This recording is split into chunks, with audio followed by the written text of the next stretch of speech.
वाराणसी में प्रोग्राम है और मेरे को अपने कार्यकर्ताओं ने बोले दादा यहाँ से नजदीक होते हुए अपन एक विजिट मारते हुए जाएंगे, तो मैं इसलिए आप लोगों से मिलने आया। पिछली बार भी मैं आया।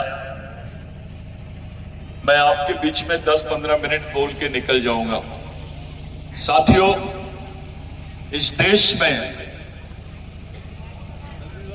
हाँ जी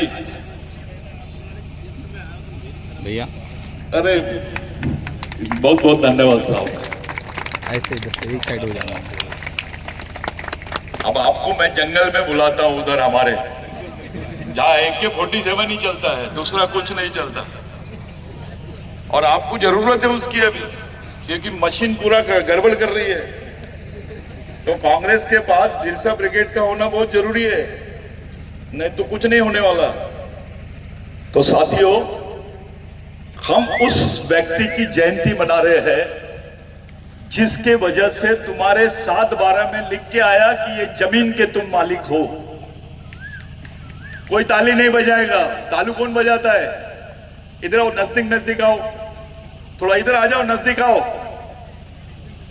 मैं इतने दूर से तुमसे मिलने आ रहा और तू उधर लड़की जैसा बैठता है रे। इधर नजदीक आ, चलो बैठो इधर। दूर दूर बैठो, थोड़ा दूर दूर, झुंड में मत बैठो, थोड़ा हल्का दूर दूर हो जाओ। आ जाओ, जाओ, चलाओ, जल्दी जल्दी बैठो। ए, सब लाइन से खड़े मत रहो, बैठो। आ जाओ बेटा, बैठ जाओ। अरे उद्धट रहो के। आ जाओ, आ जाओ।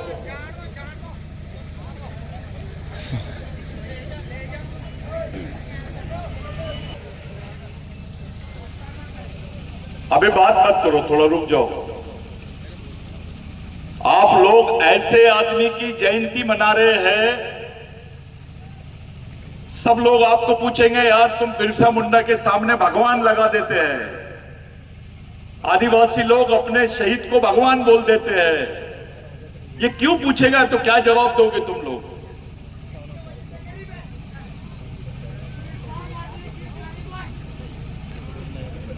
इसमें से समझ में आ गया अपने कितने लोग तैयार हैं यहां। सो बैठने दो सबको। तो ये जो हमारे जमीन का 7/12 है, जिसको आप लोग क्या बोलते हैं? 7/12 ही बोलते हैं। खसरा, खसरा, पट्टा, हाँ पट्टा। वो पट्टे पे जो आपका नाम लिखा है ना,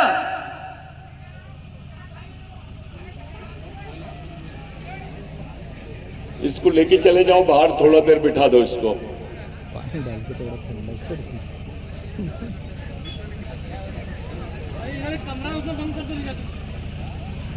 हाँ चलो चलो, कोई बात नहीं, चलो बैठो भैया। तो जो 7/12 पे आपको मालिक बताया गया है,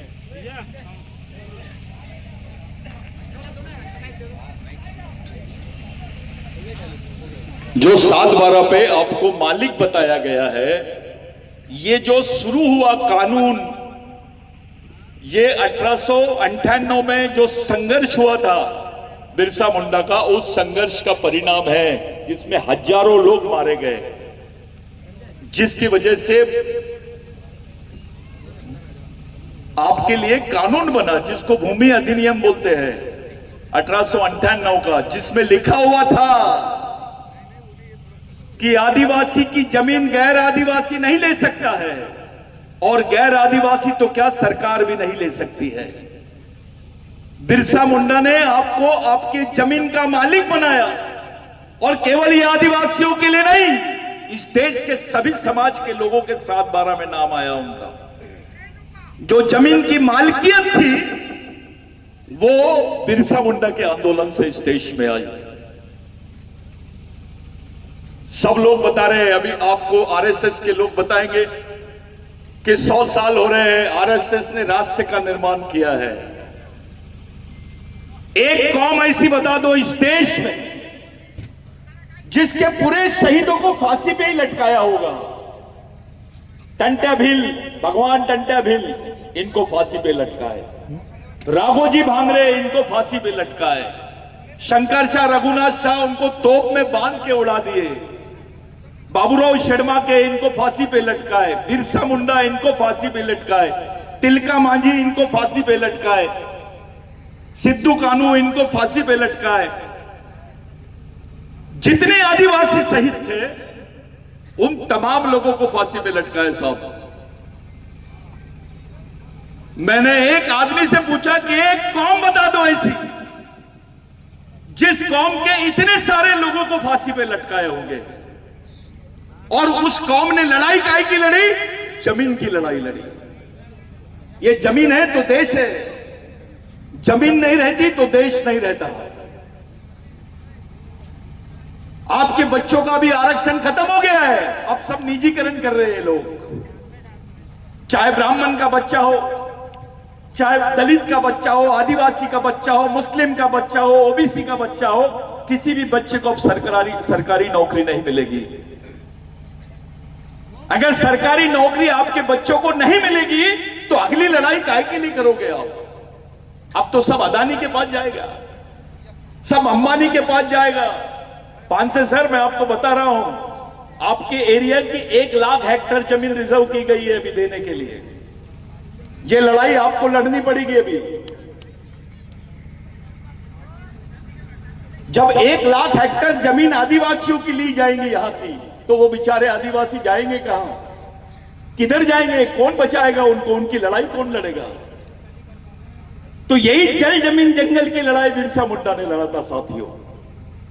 और उस लड़ाई को समझने के लिए, उस लड़ाई की गहराई को समझने के लिए हमको सोचना बहुत जरूरी है।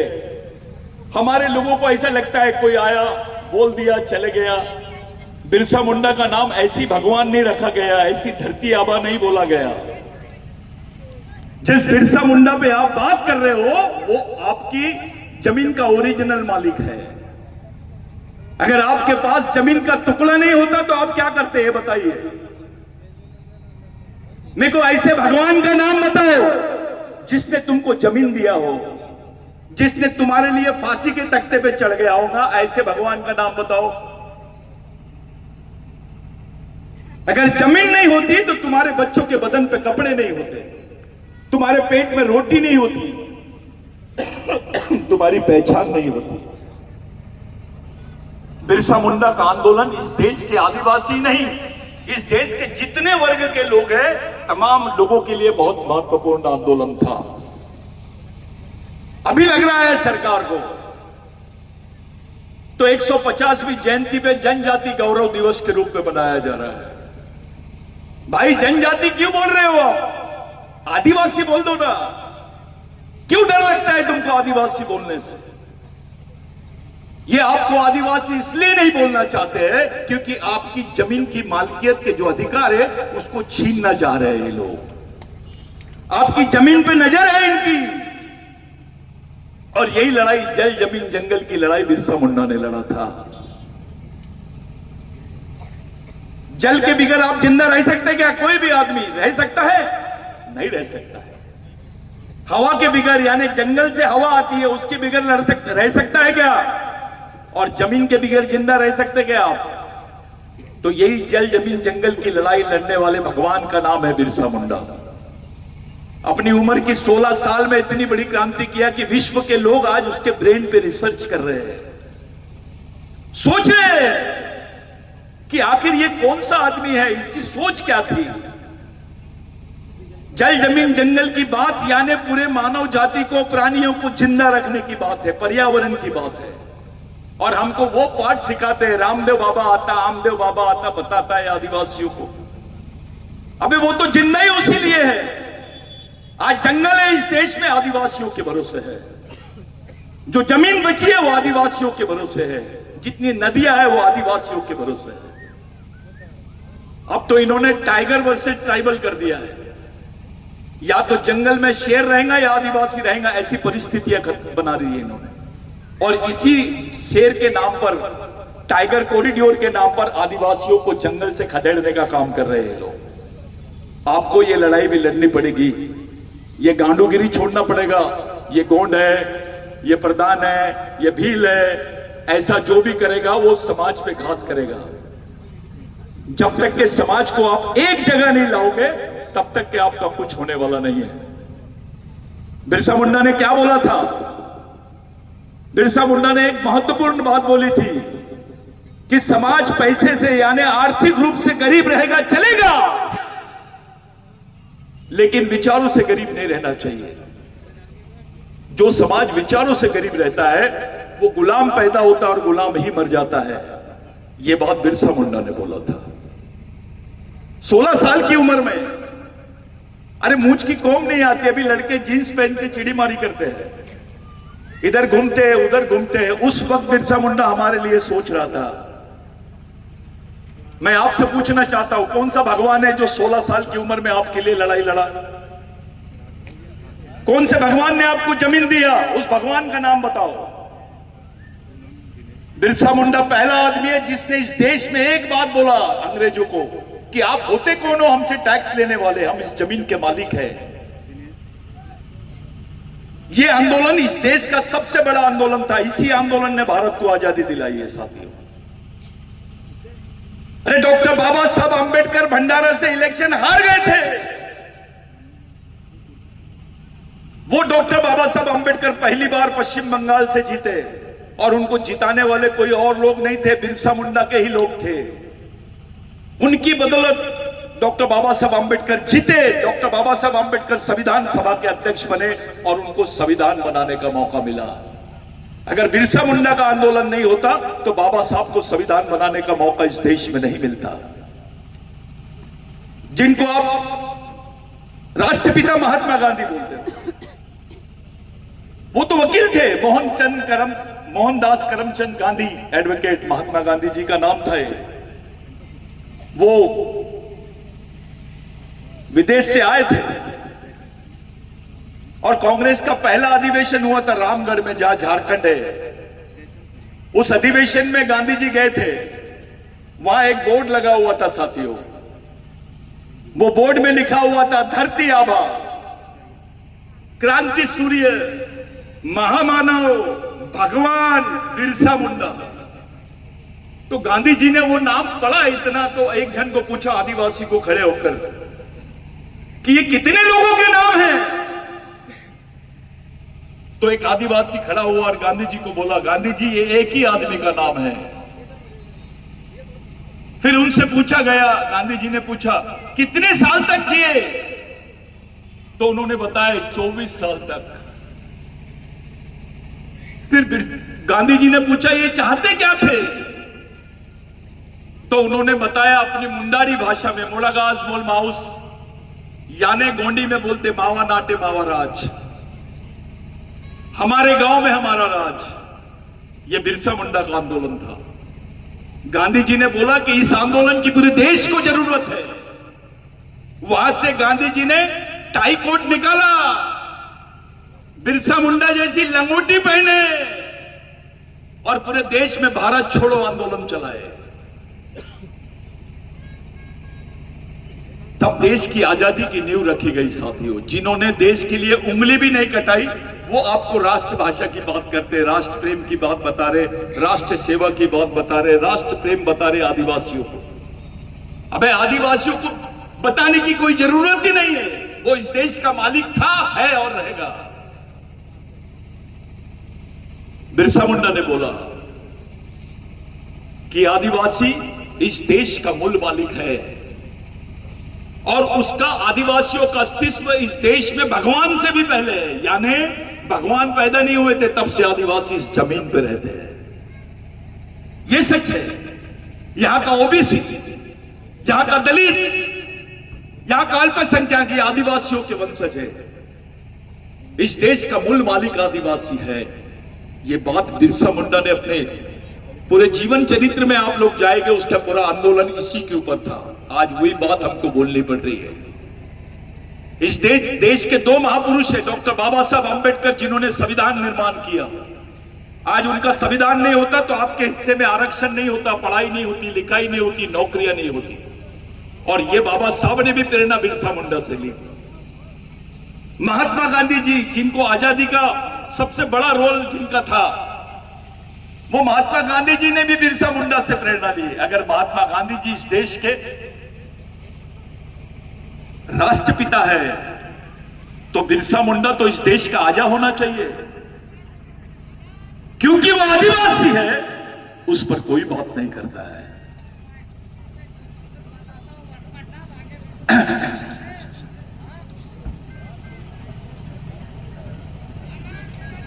साथियों, ये जो चीजें हैं तुम्हारे दिमाग में आनी चाहिए। बिरसा मुंडा ने पूरे लोगों को एक ही बात समझाया। पूरे आदिवासी, वहां मुंडा भी थे, संताल भी थे, उराव भी थे, कुछ असुर थे, कुछ गोंड थे। जो झारखंड का बेल्ट है, उस बेल्ट में पूरे आदिवासी लोग ऐसे उनको सुनने के लिए आते थे। बिरसा मुंडा दो ही बात बताते थे उनको, उनके सामने जानबूझकर ये बात बोलते थे, हम तमाम आदिवासियों की संस्कृति एक है, हमारे पूरे तमाम आदिवासियों का वंश एक है, हमारी अधिकार एक है, तो समाज भी एक होना चाहिए। ये बात बिरसा मुंडा बोलते थे। और बिरसा मुंडा ने पहले ही बता दिया था कि वो कौम ही जिंदा रहती है जिस कौम के लिए मरने वाले लोग रहते हैं। इस कौम के लिए मरने वाले लोगों की वजह से कौम जिंदा रहती है। अगर बिरसा मुंडा शहीद नहीं होते, टंटा भील शहीद नहीं होते, रेंगा कोरकू शहीद नहीं होता, तो आपको और मेरे को इतनी आजादी से बैठने की यहां पर ये अधिकार नहीं मिलता, हम बैठ भी नहीं सकते थे। साथियों, ये जो बेल्ट है इसको बोलते हैं सतपुड़ा बेल्ट। यहां पे भगवान रेंगा कोरकू की भी जमीन थी, यहां टंटा भील का भी कार्यस्थल है, यहां से मेलघाट बेल्ट लगा हुआ है। ये बेल्ट में इन लोग अपनी क्रांतिकारी गतिविधियों को अंजाम देते थे। जहां पे आप रहते हो, आप बहुत महान लोग हो, बहुत बड़े लोग हो, यहाँ का ओबीसी आदमी भी उतना ही महत्वपूर्ण हिस्सा है आप समाज का, आदिवासी समाज। ये आपको समझना पड़ेगा कि आप लोग समाज को किस डायरेक्शन में लेके जाओगे। अभी आरक्षण खत्म हो रहा है, तुम्हारे को नौकरियां नहीं मिलेंगी, तुम्हारा बच्चा जिंदा कैसे रहेगा उस पर बात करो। प्रदेश में हर आदिवासी, एक परिवार के बाद दूसरा परिवार मजदूर है आदिवासियों का। अभी मजदूरी का भी काम तुमको नहीं मिलेगा, जिंदा कैसे रहोगे तुम? तुम्हारी जमीनें छीन लेंगे ये लोग, जिंदा कैसे रहोगे तुम? तुम्हारा बच्चा ग्रेजुएट भी हो जाएगा तो उसके हिस्से में नौकरी नहीं आ रही है। तो ये सब जो चीजें हैं तुम्हारे सामने खड़ी है। सबसे ज्यादा देश में गरीब कौन? तो आदिवासी। सबसे ज्यादा मजदूर कौन? तो आदिवासी। सबसे ज्यादा जेल में कौन? तो आदिवासी। सबसे ज्यादा गोलियों से किसको मार रहे हैं ये लोग? तो आदिवासियों को मार रहे हैं। तो ये जो चीजें तुम्हारे दिमाग में आएंगी, सबसे ज्यादा भूख से मरने वाले लोग मेलघाट में, वर्ल्ड में, ये कौन है? आदिवासी।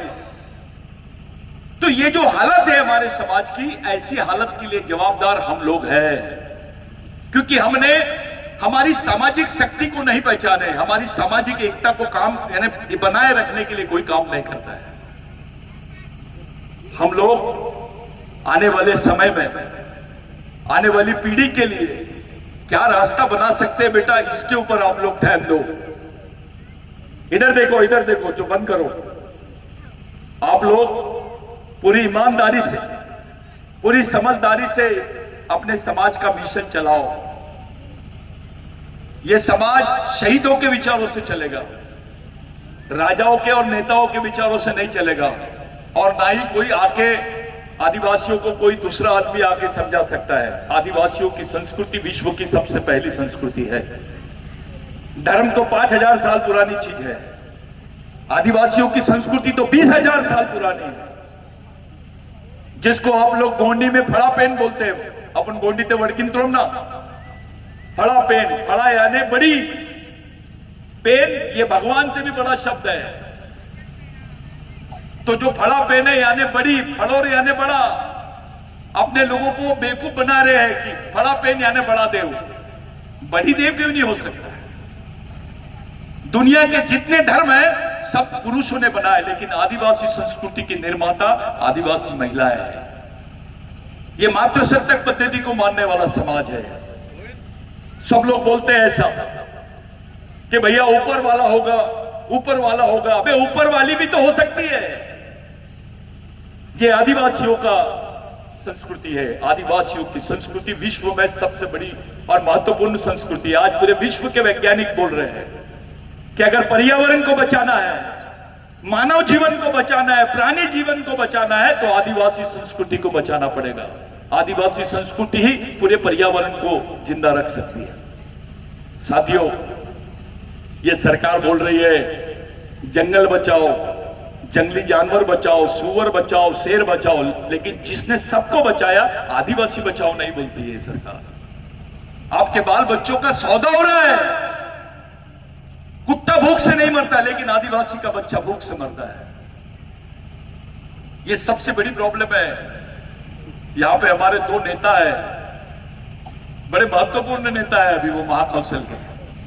मैं उनको बता देना चाहता हूं, छिंदवाड़ा, मंडला, बालाघाट, सिवनी, हर क्षेत्र में कम से कम 7.5 लाख हेक्टेयर जमीन इन लोगों ने यानी एनआरआई लोगों को इन्वेस्टमेंट करने के लिए छोड़े हैं। इतना बड़ा इन्वेस्टमेंट अगर इस मध्य प्रदेश में होगा तो कौन सी गवर्नमेंट गिरेंगी? बहुत अच्छा लगा मेरे को कि उन्होंने बोले किसी भी कीमत में हम जाने नहीं देंगे। करंट है बिरसा मुंडा का। तो मैं आप तमाम लोगों से विनती करता हूं कि इस प्रोग्राम को बिल्कुल अच्छे से चलना चाहिए, शांति से सब लोग बैठना चाहिए। पूरे प्रोग्राम का अच्छा नियोजन कर रहे हैं हम। उत्सव तो होना चाहिए, साथों साथ चिंतन भी होना चाहिए।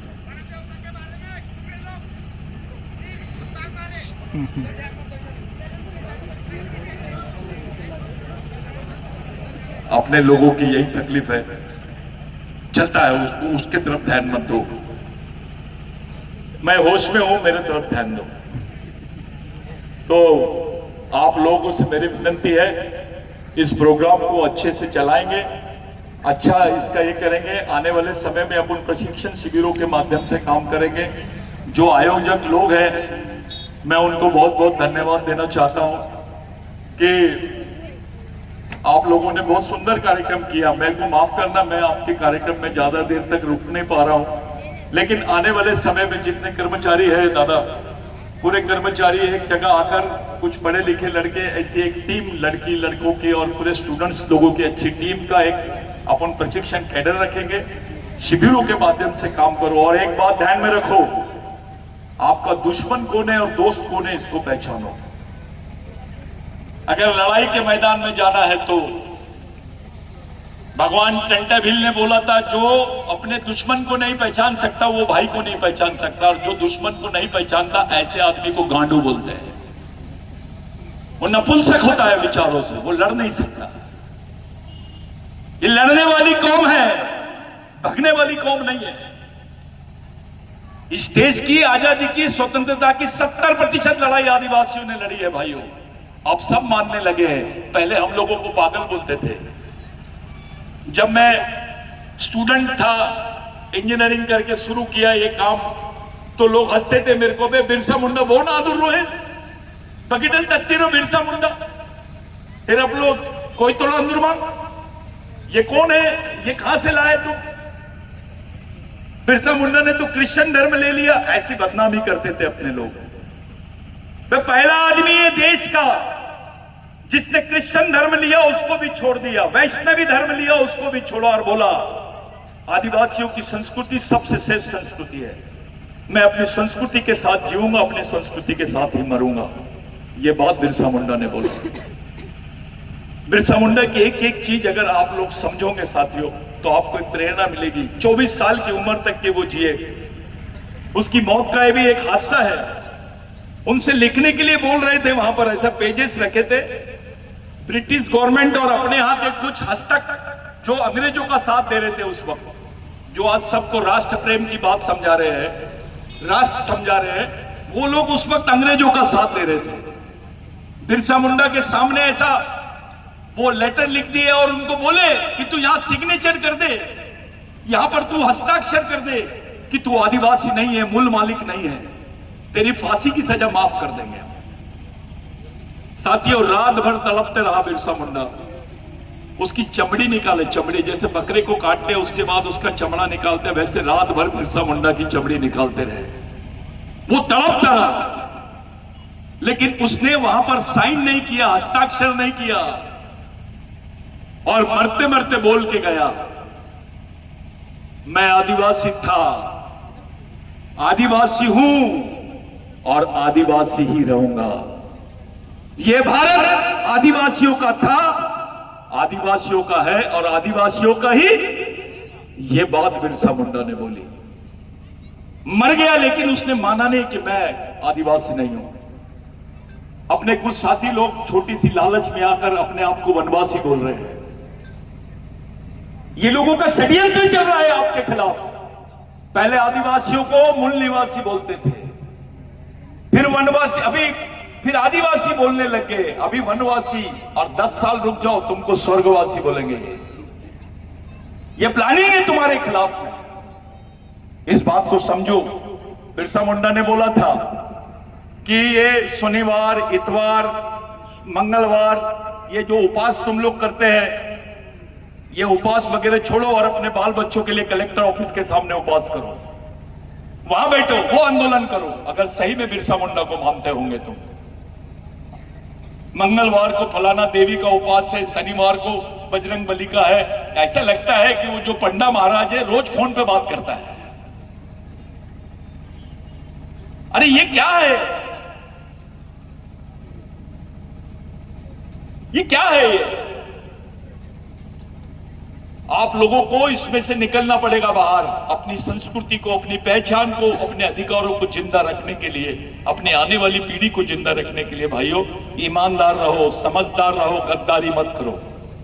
अपने दोस्त को पहचानो, अपने दुश्मन को पहचानो, और अपने समाज के लिए क्या दिशा होनी चाहिए उस तरफ ध्यान दो। आने वाली लड़ाई क्या होनी चाहिए, किस मार्ग से हमको जाना है, उस बारे में सोचो। मैं जाते जाते आपको एक बात बता देना चाहता हूं। बिरसा मुंडा ने एक बात बोली थी, ये हमारी अंतिम पीढ़ी द्वारा अंतिम पीढ़ी को बचाने के लिए लड़ी जाने वाली अंतिम लड़ाई है। इसको किसी भी हाल में जीतना पड़ेगा। अगर इसको आप हार गए तो आप कहीं नहीं रहेंगे। जिस दिन आदिवासी वनवासी हो जाएगा, यहां का ओबीसी और दलित स्वर्गवासी हो जाएगा, इनकी पहचान ही नहीं रहेगी। अगर ओबीसी को बोलना है, दलित भाई को बोलना है, अल्पसंख्यक को बोलना है कि वो इस देश का मूल निवासी है, तो उसको बताना पड़ेगा मैं आदिवासियों का वंशज हूं। आप लोग समझदारी से, शांति से, अच्छे से रोज ऐसी बैठकें करते जाओ, अलग अलग छोटी छोटी बैठकें करो। कार्यकर्ताओं को बोल रहा हूं मैं, ज्यादा व्हाट्सएप, फेसबुक इस पे मत बनो। शाहरुख खान, आमिर खान बनना छोड़ो। ईमानदारी से अपने समाज के लिए काम करो। तुम्हारे हाथ में नहीं है कि तुमने कैसे दिखना चाहिए, लेकिन तुम्हारे हाथ में यह है कि तुमने कैसे सोचना चाहिए। ऐसी पर्सनालिटी बनाओ अपनी कि एक बार आदिवासी बोले तो 10 मिनट तक कलेक्टर को सोचना चाहिए, यहां का कमिश्नर तुमसे बात करना चाहिए, तुमसे, तुम्हारे बातों से, तुम्हारे नॉलेज से लोग डरना चाहिए। हम वैचारिक लड़ाई हार चुके हैं साथियों, उसको फिर से जीतना है हमको। आने वाली पीढ़ी के लिए, अपने बाल बच्चों के लिए और अपने पूरे समाज को जिंदा रखने के लिए आपको यही मार्ग है। सब एकता कर लो, गांव गांव में संगठन बनाओ, हर घर से 1 रुपए मिशन के लिए दो, 1 रुपए रोज। ये जो पढ़े लिखे बच्चे, इनको तैयार करो, इन्हीं को फुल टाइमर बनाओ समाज में काम करने के लिए। एक नेता बनाओगे, पांचे साहब बुरा नहीं मानना, उइके जी, हमारे मिशन का एक रूल है, एक नेता बनाओगे तो 5 साल काम देगा, लेकिन एक सामाजिक कार्यकर्ता बनाओगे तो जिंदगी भर काम देगा आपके लिए। तो ये काम आपको खड़ी करना पड़ेगा, ये मशीन, ये कारखाना आपको खड़ा करने पड़ेगा, ये मिशन आपको खड़ा करना पड़ेगा। बिरसा मुंडा की सोच ना ब्राह्मणों के खिलाफ, ना किसी के खिलाफ।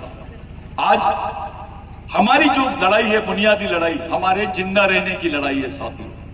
आदिवासी क्या मांगता है? उसको राशन मिले, साले 2 रुपए किलो चावल के नाम पे उससे वोट ले लेते हैं, उसको 2000 रुपए देते हैं, उसका वोट ले लेते हैं, बेचारा जिंदगी भर रोते रहता है।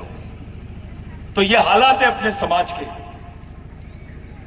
इस देश में 13 साल की कोई भी समाज की लड़की के हाथ में बंदूक नहीं है, लेकिन आदिवासी लड़की के हाथ में बंदूक है। अभी आपने देखा होगा एक लड़की सरेंडर करने गई थी बंदूक के साथ, कितने लोगों ने देखी है फेसबुक पे?